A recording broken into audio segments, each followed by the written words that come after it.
Assalamualaikum warahmatullahi wabarakatuh. Melanjutkan dari pertemuan minggu lalu, di sini saya akan melanjutkan materi selanjutnya, yaitu tentang asam dan basa.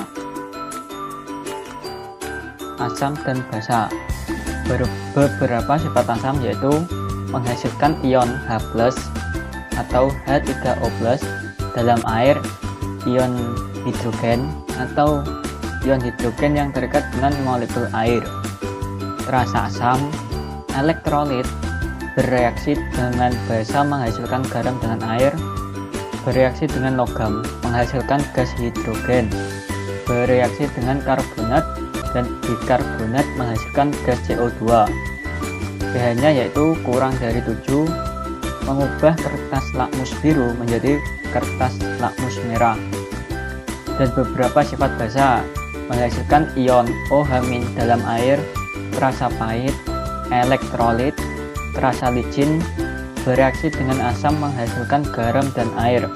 pH-nya yaitu lebih dari 7, merubah kertas lakmus merah menjadi kertas lakmus biru.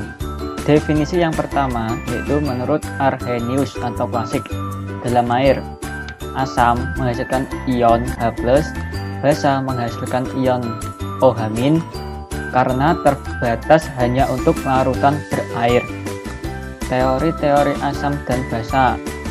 Asam Arrhenius adalah zat yang menghasilkan H+ dalam kurung H3O+ tutup kurung dalam air, dan ini gambarnya. Selanjutnya, basa Arrhenius adalah zat yang menghasilkan OH- dalam air, dan ini gambarnya dari basa Arrhenius. Selanjutnya yaitu definisi yang kedua dari Bronsted-Lowry. Asam donor proton H+, basa aseptor proton, karena proton hanyalah atom hidrogen yang kehilangan elektronnya. Dan ini asam Bronsted-Lowry donor proton, basa Bronsted-Lowry aseptor proton. Dan ini gambar dari asam dan basa Bronsted-Lowry. Selanjutnya yaitu pasangan asam atau basa konjugasi.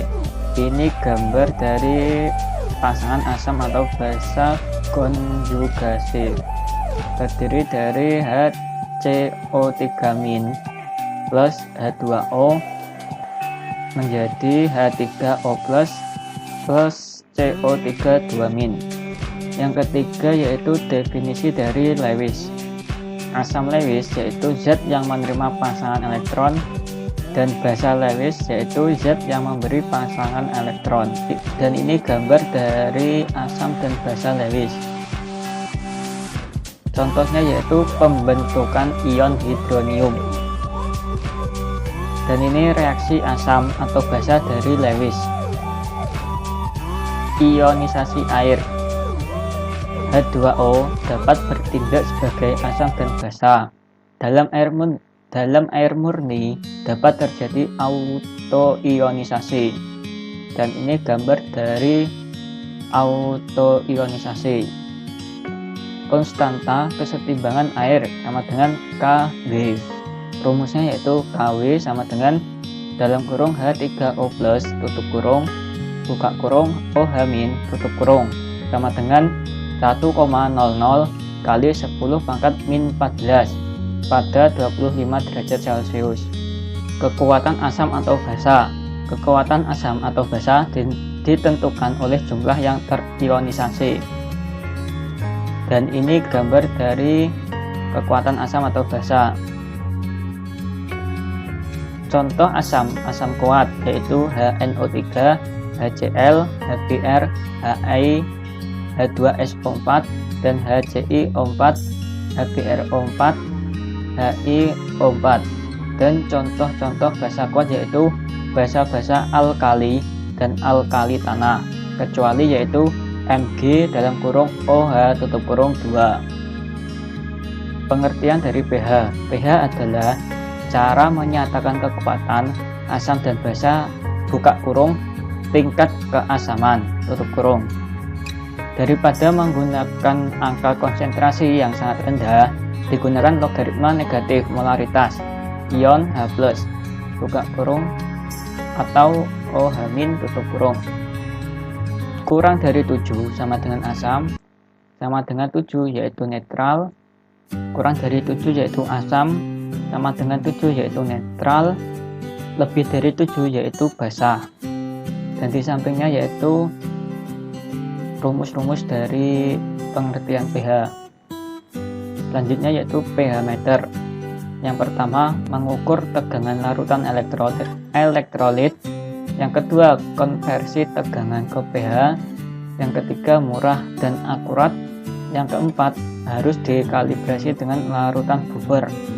Selanjutnya yaitu tentang perhitungan pH. pH sama dengan min log H+, atau H+ sama dengan 10 min pH. Selanjutnya pOH sama dengan min log OH-. Karena pH dan pOH berlawanan, maka pH plus pOH sama dengan 14. Selanjutnya yaitu asam atau basa lemah. Asam lemah hanya sedikit yang terionisasi dalam air.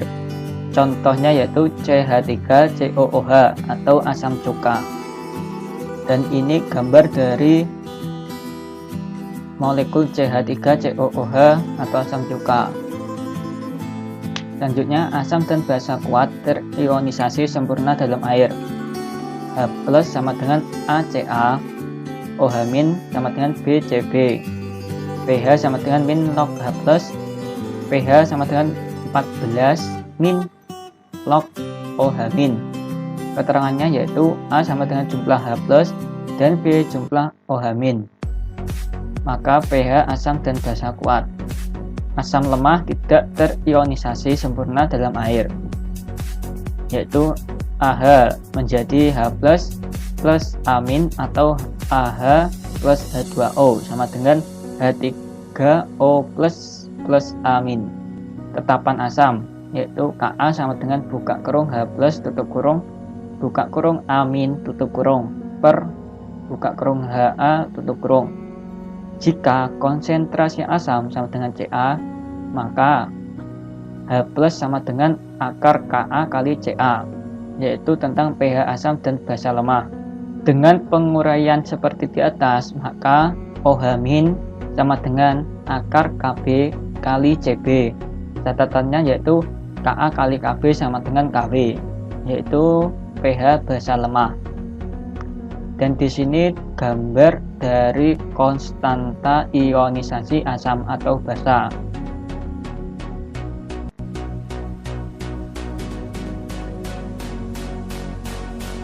Selanjutnya yaitu konstanta kesetimbangan asam lemah. Ha plus H2O menjadi H3O plus amin. Rumusnya yaitu Ka sama dengan H3O plus amin per Ha. Karena asam lemah mempunyai Ka kurang dari 1, maka konsentrasi H3O plus rendah dan pH antara 2-7. Selanjutnya yaitu konstanta kesetimbangan basa lemah. B plus H2O menjadi BH plus OH-. Rumusnya Kb sama dengan BH plus OH- per B. Karena basa lemah mempunyai Kb kurang dari 1, konsentrasi OH- rendah dan pH antara 12-7. Selanjutnya yaitu hidrolisis dan pH garam. pH larutan garam yaitu garam yang terbentuk dari asam kuat dan basa kuat, menghasilkan larutan bersifat netral. Contohnya yaitu NaCl, NaNO3, KCl dalam air sempurna. Contohnya yaitu NaNO3 plus H2O atau Na plus NO3-, yaitu terionisasi. Keduanya tidak memberi atau menerima ion H+ dan OH- dalam air, sehingga larutan garam bersifat netral dalam kurung pH sama dengan 7.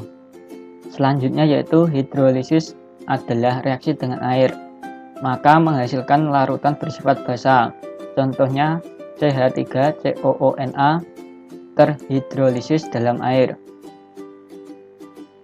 CH3COONA plus H2O atau Na plus CH3COO-, yaitu ion asetat atau basa konjugasi dari CH3COOH terhidrolisis dalam air. Selanjutnya CH3COO- plus H2O sama dengan CH3COOH plus OH-. Karena reaksi menghasilkan CH-, maka larutan bersifat basa atau pH lebih dari 7. Rumusnya yaitu OH- sama dengan akar KW per Ka kali Cg. Selanjutnya, garam yang terbentuk dari asam lemah dan basa kuat menghasilkan larutan bersifat asam. Contohnya NH4OH terhidrolisis dalam air, NH4OH plus H2O atau NH4 plus Cl-. Ion NH4 akan terhidrolisis dalam air. NH4 plus H2O sama dengan NH4OH plus H+. Karena reaksi menghasilkan H+, maka larutan bersifat asam, yaitu pH-nya kurang dari 7. Rumusnya yaitu H+ sama dengan akar KW per Kb kali Cg. Selanjutnya yaitu garam yang terbentuk dari asam kuat dan basa lemah. Contohnya garam NH4CH3COA. Selanjutnya yaitu garam yang terbentuk dari asam kuat dan basa lemah. Contohnya garam NH4CH3COO. Dalam air, kedua ionnya mengalami hidrolisis. Reaksi pengionan dan hidrolisisnya adalah NH4CH3COO atau NH4 plus CH3COO-, yaitu NH4 plus CH3COO- plus H2O menjadi NH4OH plus CH3COOH. Jadi reaksi hidrolisisnya tidak menghasilkan ion H+ atau OH-, tetapi menghasilkan asam lemah dan basa lemah pembentuk garam tersebut. pH larutan tergantung perbandingan kekuatan asam lemah Ka dan basa lemah Kb. Jika Ka sama dengan Kb, hasilnya pH sama dengan 7, dan Ka kurang dari Kb, yaitu pH-nya lebih dari 7, dan Ka lebih besar dari Kb, yaitu pH-nya kurang dari 7. Untuk garam ini berlaku rumus H+ sama dengan akar KW kali Ka per Kb. Selanjutnya yaitu garam yang terbentuk dari asam lemah dan basa lemah, yaitu pengukuran pH. Beberapa cara menentukan pH yaitu kertas lakmus biru dalam kurung merah sama dengan asam, kertas lakmus merah biru sama dengan basa, pH meter, universal indikator, indikator contoh atau phenolphthalein. Selanjutnya reaksi asam basa titrasi. H2CO2O4 plus 2NaOH menjadi Na2C2O4 plus 2H2O. Dan ini gambar dari asam oksalat, yaitu H2C2O4. Selanjutnya yaitu titrasi. Yang pertama, tambahkan larutan dari bulet. Yang kedua, reagin basa bereaksi dengan asam dalam Erlenmeyer. Yang ketiga, indikator menunjukkan kapan reaksi secara stoikiometri telah terjadi. Yang terakhir yaitu disebut reaksi netralisasi. Mempersiapkan solusi dengan pengenceran, yaitu jalan pintasnya menggunakan rumus M1 kali V1 sama dengan M2 kali V2. Sekian dan terima kasih. Bila ada perkataan atau penjelasan yang kurang jelas dari saya mohon maaf. Wabillahi taufiq wal hidayah. Wassalamualaikum warahmatullahi wabarakatuh.